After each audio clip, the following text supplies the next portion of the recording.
Ladies and gentlemen, independent Americans around the country, around the world, and inside Ukraine, inside Russia, everywhere else that might be listening, we are going to continue to bring you content and focus on the war in Ukraine. This is another special edition of the Ukraine War Report on Independent Americans. And you know, if you're a longtime listener, who we had to bring back. This is the moment to bring back one of our returning champions, one of our most popular guests, the man who's been called Nance himself. The great and powerful Malcolm Nance is back on Independent Americans. Welcome back, sir. Oh, is that who it was? I was waiting for Sarah Jessica Parker. I mean, we have way better guests than me, bro. I'm sure she's got lots of opinions of what's going on right now. Maybe she wants to join the fight. Shit, it seems like a lot of folks want to join the fight right now. But I'm glad you can make some time and break it down. You're just back from over there.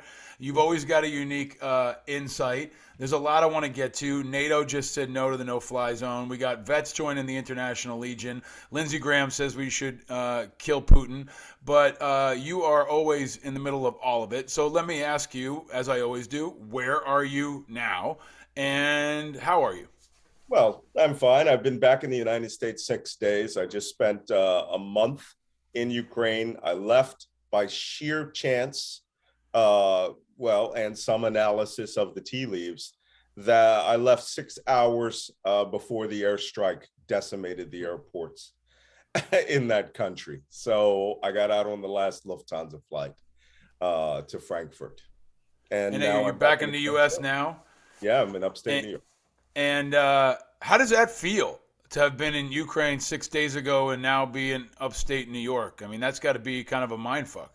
It is. It's very weird. And, you know the feeling when you come home from a deployment. This one wasn't a real intense deployment because for the month that I was in Ukraine, although I knew an invasion was coming, I was there specifically with our terror analysis, our think tank, Tapestry, which we study asymmetric warfare. And there was nothing was going to be more asymmetric than the Russian invasion of Ukraine with 77% of its army surrounding that nation. So one of the things that I wanted to do, because I'm a real field intelligence guy, you can't talk about it, you can't comment on it, no matter how much combat experience you have. And as you know, I took part in 3 invasions, 3 major invasions, and 5 combat actions total, ground combat. Well, that's not true. One of them was naval combat, but we did wipe out an Iranian warship. So I do have some experience in regard to land warfare. I've been to destroyed European cities, European capitals, Sarajevo, during the Bosnian Serbian wars. So I had some experience in this regard. When I arrived in Kyiv, I expected to see a gray concrete block, Eastern European, Russian-built city. That is not what I saw. I saw a very modern European, Western European city that had a relatively high level of wealth in the capital, even though Ukraine has the second lowest GDP in Europe. They live within that GDP, a middle-class lifestyle. And I saw that in every location that I was in, and whether it was a village, they had the satcom, they had the nice gardens, they had the fences. There was no trash on the streets. Look, if any of you have ever been to Ireland, Ireland's a beautiful country, but don't look off the edge of the roads. Everyone dumps all of their trash and garbage there. I rode a horse there for 2 weeks, so I was like, I can't believe Ireland is so dirty. But Ukraine is not like that. It is a beautiful, clean country. The capital was very cosmopolitan. The Louis Vuitton was one of the largest I had ever seen. And I couldn't believe that the Russians were planning specifically to destroy 77 years of rebuilding that had happened since the end of World War II. So I went there. We analyzed the Russian order of battle. We took an office. We mapped out the Russian order of battle. And then what we did was we drove all of the major roads that we predicted the invasion routes would have to take. Kyiv to Chernihiv, Chernihiv to the border, Chernihiv to Sumy, out towards Zhytomyr, and the places where they're fighting right now, Hostomel, where the Antonov aircraft factory is, that had I saw the world's largest transport in its hangar just before it was destroyed by Russian special forces, the Mirya. So, and then we evaluated all of the evacuation routes out west and to the southwest and to the south. And I also went with the Ukrainian army to Donetsk, to Adovitsa, to interview the combat commanders out there. And I had a meeting and a selfie with the commander of all Ukrainian land forces, the chairman of the Joint Chiefs of Staff. I really got an in-depth view of the ground, the lay of the land, the cities, the villages, the bridges, all of the infrastructure. That's exactly why I wanted you on the show. I want to build on that understanding, but I also want to pull it out because you and I have had a number of conversations on my show, and we have predicted many of the things that were to come. Right? Our interactions with Iran, the insurrection, the domestic insurgency. You know, you and I think, are part of a group of people who have been ahead of the curve, who haven't been surprised by the things that are happening. You know, I have viewed us at war with Russia for a while now. You know, I think when you're waging cyber attacks, when you're attacking an election, in my view, that is a new definition of war, and our definitions and our structures haven't caught up to the modern reality. I have considered Putin an enemy for a long time. The world has now woken up to this reality. I want to ask you a very straightforward question that I also asked Bianca Golodriga in our last episode. Malcolm, are we already in World War III? I'm not one of the people that believe that. I think what's happening here is there's a plan. It's in Putin's mind. No one knows what it is. We don't know whether he is now operating under a mental defect. People that I met in Ukraine, some of whom knew Vladimir Putin personally, back when he was a young president, and one guy knew him when he was prime minister and had just transitioned from the director of Russian intelligence under Boris Yeltsin. And then someone put me in touch with a scholar from Finland who knew who Putin would consult with. And almost to a person, they said that since the beginning of the COVID pandemic, he's been like insanely paranoid. First of COVID, which doesn't speak well of the Sputnik vaccine, right? Right. You know, the president of your own country doesn't even trust your own vaccine. You know, he went and got AstraZeneca or Pfizer with triple boost. So, the big giant 40-foot long table that if you're not vaccinated or you won't take a COVID test, you can't come within literally, 40, 50 feet of him. And then when you're with him and you have been vaccinated and you aren't testing negative, you still got to sit 8 to 10 feet away from him. It's bizarre behavior, but he lives in this little bubble now. And the problem that we have is he believes whatever is happening in that bubble. And that leads us to why no one can understand what he's doing. There is nothing successfully imperial about this. People are saying, oh, he's trying to recreate imperial Russia. Really? Which czar? Because Tsar Nicholas I, whose philosophy was monarchy, orthodoxy, nationality, built churches, built roads, built infrastructure, built bridges. Putin's not doing that. It's certainly not Peter the Great, who went by foot and worked in European and British shipyards to essentially a technology spy so that he could build a greater navy and built the city of St. Petersburg and all these other things. We actually had this discussion one night over drinks, of course. What will be Vladimir Putin have named after him? Nothing. There won't be a Vladimirsburg. There won't be, a Putinetsk or some, maybe there will be a men's outhouse. He's got the Trump effect. No one now will ever say Vladimir Putin did anything for Russia because this hasn't reestablished their greatness. And I've seen their greatness. In the middle of Kyiv, a little greatness is the giant, 300-400 foot statue of Rodina Mat, which is the giant, statue of the woman holding a sword and the Soviet shield in the left hand. By the way, the shield, you can go up and that is actually an observation deck. It's that big. And that was built by Leonid Brezhnev, and it's known as Brezhnev's daughter. Okay, the Ukrainians hate the Soviet crest on it, but they built something. All the bridges were reconstructed. Putin has done none of this. So and the question is, what's in his crazy mind? What's his legacy? Well, so let's know. We know that his legacy will be destruction, and the question is, what level of destruction? So I really, I expanded on this in the last podcast. I think that the fight is upon us, and it is now, before the world to figure out how we engage in it, how we can support our allies, how we can support Ukraine, how we can save as many civilians as possible. The issue that's front and center right now is a no-fly zone. Right, the Ukrainians are calling for it. I understand that. If I were there, I'd be asking for it too. The common groupthink has been you can't enforce a no-fly zone because it'll start World War III, which is, in my view, exactly what Putin wants to do to keep us from engaging. But my question is, there seems to be a lack of creativity. There's also an overestimation on the part of the U.S. and NATO that we can control everything. So what is stopping Poland from acting independently? And what are our options? If people say no to a no-fly zone, what do you think we can do to protect our Ukrainian allies on the ground beyond what we're doing right now, beyond standing on the borders and watching Ukraine become a parking lot?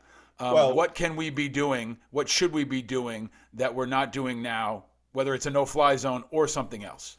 Well, here's a little controversy, which I like to stir up from time to time. I'm one of the few analysts, if now the only analyst, national security analyst in media, that believes that Ukraine can actually win this battle. I'm with you on that. Look at the flows of Russian forces. Don't look at, Clint Watts on the big board with the arrows in the red terrain of occupied terrain. None of that is true. Here's what's true, because I've driven those roads. Okay. And there's, by the way, Ukraine, greatest highway gas station convenience stores on the planet. Just bar none. They are like little internet. They're like little Eastern Europe has those for sure. Yeah, they're like little Whole Foods. Oh no, they're way better than the German ones. Yeah. No, because they have boatloads of liquor in them from every country in Europe. You can get, I'm not joking, French brie, and in the same booth, French brie, Spanish or Italian bread, Armenian canned cooked ostrich, okay, and a can of horse meat from Azerbaijan. Ooh, so yummy. And espresso. Jack Daniels, they actually have a display of Jack Daniels tied together with a 6-pack of Coke. But you think they can, let's take it back. You think they can win. And this is the point I think is important, right? The reason I'm explaining the gas station system is because those gas stations, which are everywhere along the invasion routes, had to have been one of the strategic objectives of the Russians, which is why their follow-on logistics forces are weak, apparently very weak, why vehicles are running out of fuel. The Ukrainians took all the diesel, knowing the Russian tanks aren't running on petrol, right?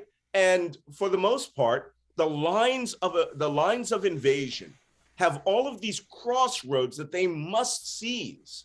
And as you get further and further down each line of invasion, you're stretching out. Let me tell you another thing. 2 weeks ago today, I was driving on the highways and it was 52 degrees Fahrenheit. I couldn't believe it. The temperatures in upstate New York and Albany, New York, were 20 degrees colder than Ukraine in winter. It was unbelievable, the temperatures. I mean, where it should have been 10 degrees, it was 35. The entirety of that country melted and it turned into a mud pit. We got off the road one time in a Prado and the tires were 6 inches deep in mud. And we could barely get out of that. Imagine a 60-ton T-80 main battle tank. And we've already seen the photographs. They've gone all the way up to the top of the hull in mud. And then an artillery piece was trying to tow it out. It got stuck in mud. They had to abandon it. So Ukraine, Mother Nature itself is now beating them. Here's where the Russian forces are. only on the tarmac roads. And if it's not in a straight line down that tarmac road, they don't control it. So those lines, as they pierce into Ukraine, are completely and utterly vulnerable to counterattack from the rear in maneuver warfare. That is letting your enemy flow by you. You take your elements, go right and left, and you know the terrain. You know that the road sign doesn't say actually mean go F yourself 25 kilometers, which is what they've changed the road signs to say. Right. Right. And then you can come around their rear and tear them up. The Ukrainians gave a hint yesterday that this is what they were doing, was that these avenues of attack, that these approaches may have actually been sort of deliberate. They said the Ukrainian army will now shift from defense to counterattack. And I thought that's a very interesting statement to make when, if you watch national news media, the entire country is on the edge of collapse. Not even true. Russia occupies perhaps 20% of the highways that lead into Ukraine, not the actual territory of Ukraine. There's some cities, yes, they got Melitopol. Yes, they got Kherson. I predicted those would fall in the first 24 hours. So what do we do, Malcolm? If they're being pulled in and they're vulnerable in the rear, and they still have air assets that are blowing up civilians, what do you think should be done by either the U.S. or independent nations? How do we help these people? Well, first off, the European Union has already set the pace, saying that they would actually give them weapons, equipment in the tens of billions of dollars. There are Ukrainian pilots in Poland right now checking out and getting ready to fly over the MiG-29s, I believe it's 24 MiG-29s that the Polish Air Force flies F-16s now. So they didn't need these. So they're getting them prepped up. And that is a 50% increase in the Ukrainian Air Force's MiG-29 inventory. And there's other nations are saying that they'll give them the Su-27s and other MiG-29s. Their issue now is getting all the junior pilots qualified and keeping the senior pilots alive. But are you okay with us just fueling their fighters and us staying on the sidelines and not crossing the border with air assets, with drones, with all the other firepower we have to blow up a convoy that's just sitting there? Are you in that camp where you say we can't cross that line and we need to let them fight it themselves? No. I'm going to tell you something. When I was out in the Donetsk battlefield, I was there with General Syrskyi, commander of the land forces, right? General Syrskyi made a pretty flat statement to the journalists who were there. He said, people were saying, well, do you want the Americans to come fight with you? And he said, I don't want anyone to send manpower to Ukraine. We have a 250,000 men and women army. We have as many as 500,000 reserves, 100,000 of whom are combat veterans of Donetsk, Afghanistan, and Iraq. Okay, and United Nations missions in sub-Saharan Africa. A lot of people forget that Ukrainians were in Iraq. Yeah, I remember. Yeah, I was there. I remember them. Yeah, down in Najaf. So, driving T-55s. So he said, what we want is we want a logistics train to sustain our combat effort. We have the manpower. And another thing, the Russians apparently are enjoying abandoning some very advanced surface-to-air missile systems. And the Ukrainians need to establish an immediate recovery, not blow them up. These Pantsir, surface-to-air missile systems that they're capturing whole, drag those things back. The Ukrainian defense industry out in Lviv actually remanufactures tanks and weapons for the Afghan army and the Saudi army. So they need to get these intermediate range ballistic, air defense systems up and running But they're also begging right now. Zelensky is on TV begging for a no-fly zone. Yeah, would make things. That would just tilt the balance of the war. However, it would, right? It would. Now, and here's the kicker. Yeah. If Poland decides that they are going to do a no-fly zone, the question is, does that mean Poland? Poland itself would have to invoke Article 5 for NATO to come to its assistance. Right. That would be, to them, that would be invading Poland physically. But if you're going to, this is 1939 all over again. I've been saying this for the last month, which means that perhaps it's time for Lend-Lease to be established. Perhaps it's time. I mean, Poland is doing lend-lease with these MiG-29s. Yeah.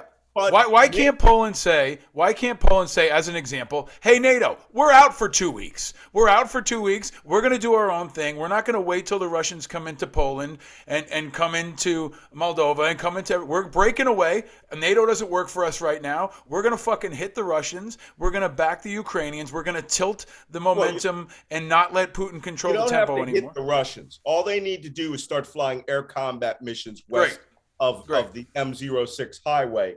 So if you're president and Zelensky calls you and says, or he goes to NATO and says, I need a no-fly zone, you would grant it for him in some way, right? You would get creative and find a way to get him what he's asking for? I would ensure that there are enough fighter coverage up there that the Russians would not be able to move beyond Kyiv. But that's a no. You would not send in any other assets. Push that fighter envelope all the way to the Russian border.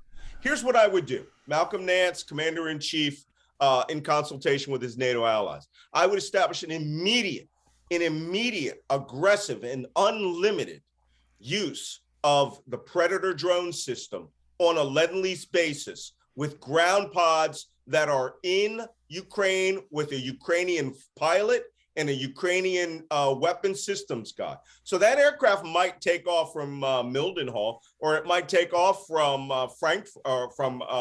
Karlsruhe, and it may go on a regular routine armed aerial reconnaissance mission, and then it may be chopped over to an ally, which is military talk for signed off.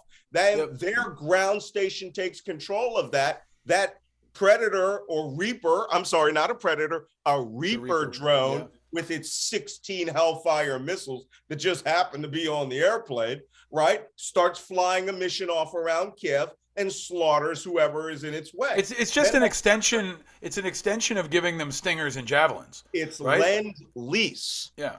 Right? That aircraft will not land in Frankfurt. That aircraft will now land in Ivano-Frankivsk, or it'll land up in Ternopil, one of these small air bases where you have air cover.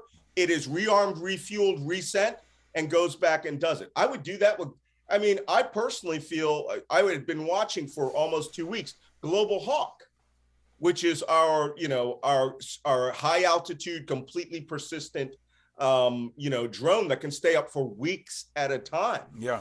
I would have ground operator or all ground interpretation will not be directly streamed to the United States. It'll stream right down to the Ukrainian command post in wherever, and the Ukrainians will analyze the data as they see it, and then they will use that data as they see it. And they're asking Israel for the Iron Dome. They want everything. Give me anything I can get to kill the bad guys before they kill me, right? Iron Dome is not an effective system. But they're asking for everything, right? They're asking for everything.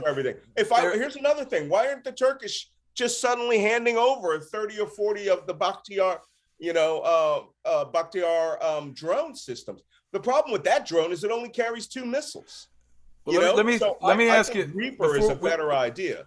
I love getting into the tactical. I love getting into the specific. If folks aren't military people, they may be geeking out over this right now. And this is part of the conversation that actually I want to share, because you're not seeing this on CNN. You're not going to get a deep dive in the way that you're framing and explaining this stuff. But I also want to pull it back and say, we're also not cutting off the oil.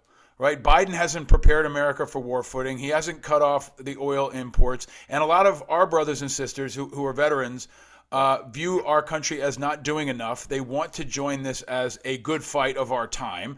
They view this like 1939. I do personally. I've been open about this. I have 2 kids. I'm here in the U.S., but I think about going. And I know people who are signing up right now at the Ukrainian embassy. They want to go fight.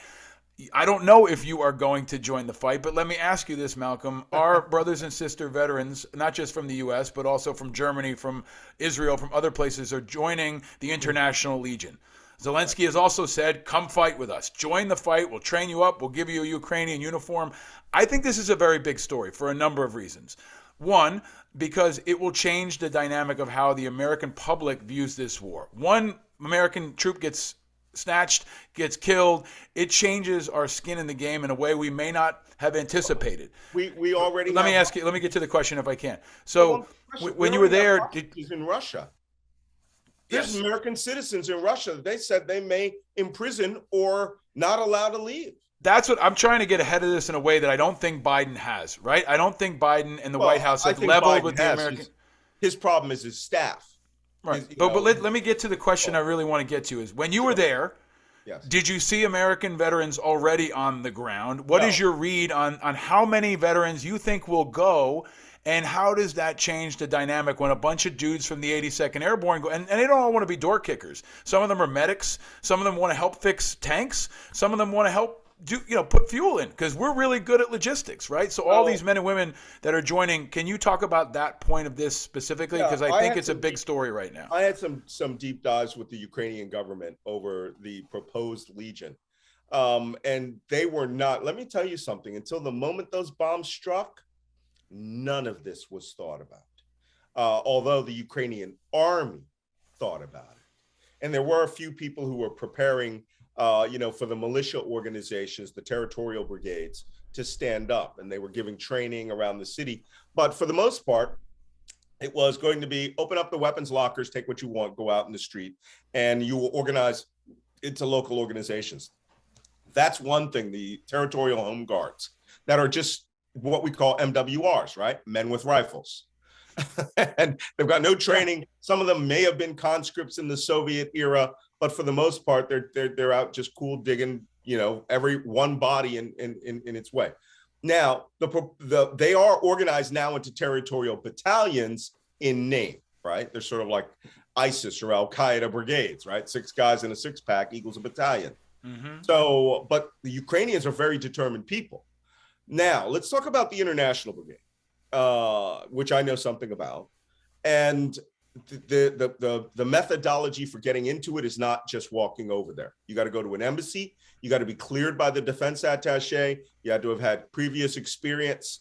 My issue is that it's sort of being done willy-nilly because the International Legion is being considered a territorial home guard unit, which means that you're not going to be operating as a group of Americans. You're going to be operating as a gaggle of MWRs with experience.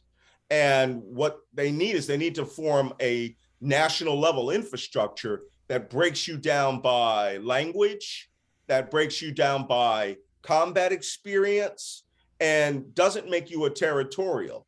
I personally have said that the Legion itself needs to be a flying squad once they've proven themselves. So they've got to be brought up. They should be paralleled, with a unit that's on the front line. You let them work their way into it, get a little, reorient themselves to the loud noises that they were used to in Iraq and Afghanistan. Mm-hmm. But there's a lot of experience that's missing here that the Ukrainians haven't quite tapped into yet.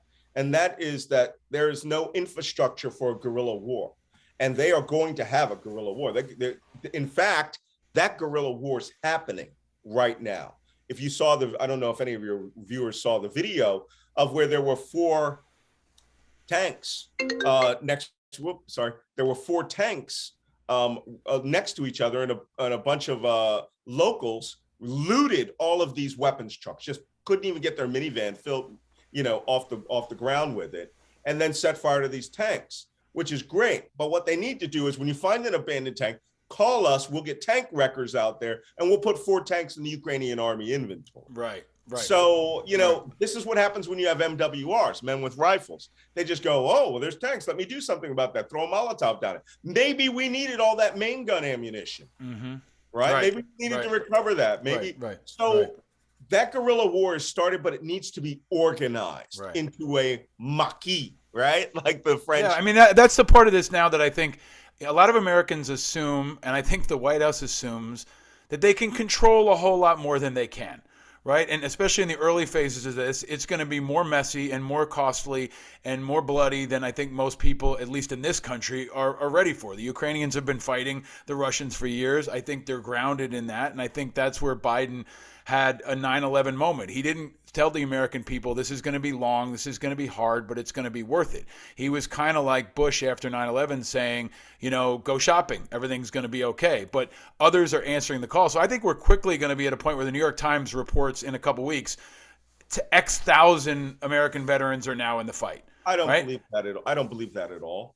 Okay. Because first off, You know, it's not just something you can just up and do. I think a lot of people are talking. Yeah. Zelensky said 16,000 people. He's correct. 16,000 Ukrainians have returned home Right. to fight. There Right. might be a few hundred. Here's how the Ukrainian armed forces existed 2 weeks ago. If you were a foreigner, you had to come in, you had to join on a 4-year contract in Ukrainian forces. I think we've got a guy right now. I don't know whether he's online anymore, but his name was Ukrainian Jundi, and which is Arabic for soldier. And he was surrounded in Mariupol yesterday. And he said, "Hey, I'm going to be offline. We're surrounded. We're taking heavy fire." And he's British, but he was a Ukrainian Marine, you know, who lived there and was in the forces. The guys who are going to be coming now again they're, you know, in the International Legion, are going to be a disparate group of people who, if you throw them in 1 and 2, you're going to take casualties. And this is why guys who are thinking about it, okay, have your acts together. Just because they fly you over there doesn't mean that you're going to be doing what you think you're going to be doing. Right. And I know there's already some special forces guys over there running humanitarian stuff at the border. This is bigger than all of that. This isn't like a brigade of 82nd, right? 4,800 men have all decided to go as a body. No, this is, you know, drips and drabs. And you got to remember that on the conservative side of this ledger, they're pro-Putin. And what I think the Ukrainians are going to have to be a little careful about is counterintelligence. There's already an American who has been over in Russia for years now, who went out with the Russian army and is broadcasting propaganda videos for Vladimir Putin about how they're going to kill the Ukrainian Nazis and all this stuff. The Ukrainians can't afford to have somebody like that on TV, yahooing, going, "I'm out here just to kill Russians." I think that's the bigger part of this, is the propaganda war, right? Like, you know, Zelensky would love to have a couple American guys like you with 1 million Twitter followers that can also amplify messages, right? This can be symbolic on both sides. You can be in a really shitty situation where we've got a high-profile American that gets killed or captured, right? I keep saying that there could be a Pat Tillman type moment, right? Where, in my view, Pat Tillman was the first American that most Americans felt like they knew who died in Afghanistan. So we could have a shitty Jessica Lynch situation. Some, you know, Yahoo from the Alabama National Guard goes in there and gets captured, right? But on the flip side, I think Zelensky could use this to galvanize more American support, more Western support. They may be small in numbers, but they may be powerful symbolically. And what I want to ask you is, and I want to get to the where we always go with you, which is what comes next. And today, Lindsey Graham made an open call in media to people inside Russia saying, take out Putin. And I will say flat out, I don't think this ends until Putin is dead or in jail. If we beat him now and he lives to fight another day, he'll keep coming. He may be playing the long game where he wants to bog us down in Ukraine and wait till the congressional elections and wait till Biden's gone and wait till Trump comes back and has a different scenario. But let me ask you this. Is there a way this ends without Putin dead? Well, that has to be an option. That's what diplomacy is about. We're not here for regime change, and we can't make that decision. We can't. No one's, you know.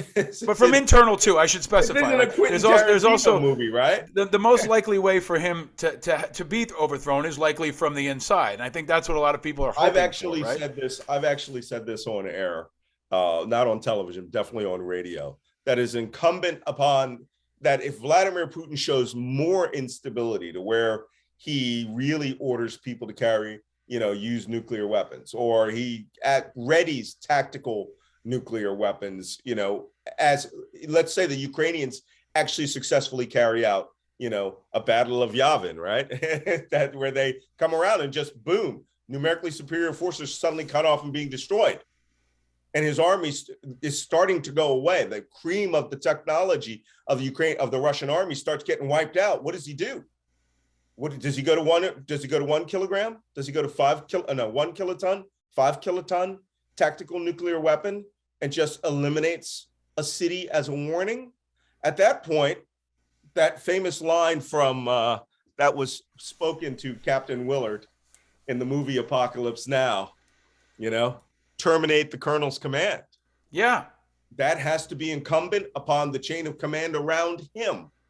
Because when you detonate a nuclear weapon, now you're talking about your kids are going to be eating the remnants of that nuclear weapon the next morning. It goes over everything, goes all around the world, gets in the stratosphere and comes down. And Yeah, it's it's just I find it strange that the American public is so quick to say, let's take out Gaddafi, let's take out Saddam, but there's a different set of rules in this scenario, and that's why I think to Putin's advantage, right? 6,500 atomic bomb rule.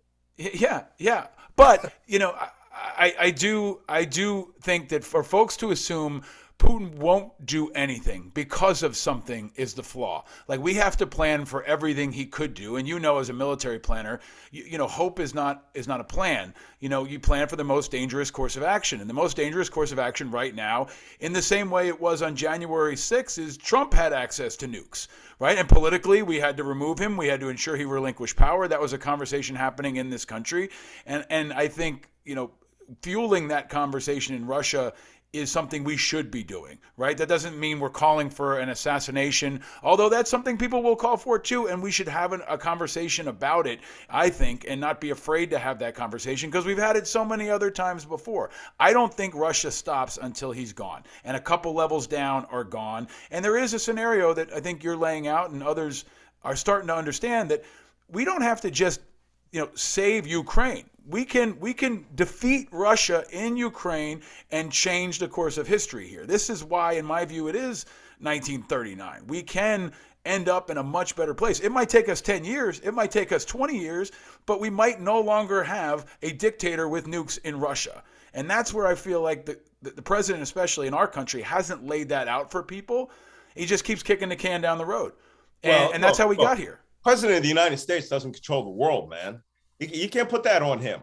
I mean, and look, this isn't Donald Trump. This is a competent president who actually thinks through what's going on. Trump was literally Putin's puppy. He was a subordinate. But do you think that Biden is really leveled with the American people? Yeah, he's already leveled with the American people. It's just that, there's just only so much you can do. We are in a boom economy, but 57% of America thinks we're in a recession, because we have a propaganda system. We have 3 channels: OAN, Newsmax, and Fox, that claim America's in a recession. Donald Trump, when he left office, had what, 32,000 on the stock market? It's almost nearing 40,000. These things are different. We are living in a world where facts no longer matter, and no matter how good it feels, we insist that it doesn't feel good, because we base it on what? The price of gas today? Well, Biden said that he has now convinced most of the free world to open their petroleum reserves, and that there could be an economic boom for the United States in natural gas, in that Germany is now going to build 3 natural gas receiving spots, and the only 2 places that will be supplying it is the United States and Qatar. So, there is a possibility, and a friend of mine said this to me about Germany the other day. A week ago, we were anti-nuke, leaning towards Russia, big on natural gas, and didn't think we should get involved with weapons. Today, we want to give them all the weapons they can carry. We want to cut our dependence on natural gas to Russia. And, and we are more than willing to see this thing, to stand with NATO. So the world changes on a dime. The problem is Americans, and I know this is independent media, but Americans are a little lazy, and they're a little self-centered, and they are a little too enmeshed in their comfort. I was over there. I had a grand old time. Now everything that I saw, coffee houses, kids going to school, walks around Ternopil Lake, that's gone. That's done. People are now dying in very, very large numbers. And I'm afraid for the Afghans who were my neighbors in my hotel. Little Muhammad, this kid that learned how to open my hotel room door all the time. They moved from Afghanistan. They're in Kyiv. And now they have to become second refugees. So let me ask you the question, right? And I think in a lot of areas we're in heated agreement. In some areas we disagree. I think that Biden did not prepare the country for what could be a long slog, for what could be mass casualties. And maybe he's got, I'm sure there's plenty of things that they're working on. Wait, Let me finish if I can. For Ukraine's mass casualties or American? No, Ukraine's mass casualties. I don't think the American public until now understands left and right. Come on. Let me finish if I can. So I don't think you see it's shifting already, right? Switzerland sending weapons, Germany changing the way they operate. This is tipping in a way that it hadn't before, right? Even today, now people are re-examining whether or not you can enforce a no-fly zone. The country is moving pretty quickly, I think. But they still don't want war. And the question for the rest of the world is, will America fight anymore? It seems like if you look at Afghanistan and now you look at Ukraine, we're going to stand on the sidelines. We're going to keep our arms length. We're not going to pay for it in blood. We will do some economic sanctions, extreme economic sanctions, but we won't cut off the oil. Maybe that is coming soon. But let me ask you to be Nostradamus. Where does this go? Where are we a year from now? Be predictive, not just analytical, but be predictive and tell us where you think this goes. There's only one way that Russia can win this war, and that's if Putin does a national mobilization of conscripts, calls up 1 million people, right? And with what little gains that he has right now, he floods that country with just rifles. By the way, we're now entering. We thought it was bad 2 weeks ago. We are now just entering the mud season, which is for the next 2 months. You cannot put your foot on dirt. You'll go down to your knee, right? And then the planting season comes, then the summer harvest, blah, blah, blah, blah, blah. So if Putin does that, he has a chance of occupying parts of the country. I'm telling you right now, he cannot, with the resources he has right now, he can't destroy the Ukrainian army. He can't cut the army. He can't even cut the country in half, even though all these analysts are saying he's doing it. He doesn't. He doesn't have the combat flow. He doesn't have the logistics. So what are you going to get? You're going to get a Ukrainian force that over time is going to shift from just frontline, bombs, guns, and helicopter rides to an insurgent force. And they are going to become, even though they're still wearing their uniforms, their primary job in the day will be pulling watches, overwatches, and ambushes on Russian convoys, and their night job will be planting improvised explosive devices and 1 kilometer long daisy chain artillery shells. And they will let the Russians understand what happened to America for 20 years in a way that Russians will not even be able to sustain the combat forces that are in Ukraine. Because what was the most dangerous thing you and I could ever do in Iraq or Afghanistan? Get in a vehicle. Drive. No, just getting in it. Yeah. When you got in it, it could be, an anti-tank guided missile could be. So what you're saying is this goes, and in your view, this becomes Afghanistan for Russia, and that could last for 1 year, 2 years, or it could be like our Afghanistan and last for 20 years. And we've got a new line, a new Berlin Wall, and it's the barrier between Ukraine and Europe. And this is what happens for a generation until Putin dies of old age. What happens? That's pretty much it, right? Or lead poisoning. But I think that this won't go longer than a year. Unless Putin decides he is going total war. And then what? And then he pulls out? He says, I give up. I'm giving you back Ukraine? I don't think he'll pull out. I actually think the Ukrainians will have enough throw power. Again, when you bring a combat unit forward, right? And you go into that little corral, you go into that little 360 defensive position there, because you're still mobile force. You're not occupying a compound, okay? Right. And you still got to sit at the crossroads in your tank, pulling shifts 24/7 so that there's heavy armor on the road, right? You have to survive that night, okay? And when that night they wake up and they go, checkpoint 1 and 3, both tanks were blown up and their turrets went sky high and everybody was killed. And now we got to fall back 1 or 3 kilometers to the next crossroads. That's how they progress. They inch the ball 1 foot at a time, and there's no 4th down for the Ukrainian army. You make it, we have this joke about Our Lady of Javelin, right? And Saint Enlaw. Now we have, the Friar of Panzerfaust 3 is coming because the Germans just gave him 1,000 Panzerfaust. And What you're talking about is tank killers, right? We're talking about the tank weapons that come in, and these are And going to be. I remember the Canadian number: 24,500 M72 Law A1 rockets. 24,000 Law rockets. That's a light anti-tank rocket, tube rocket.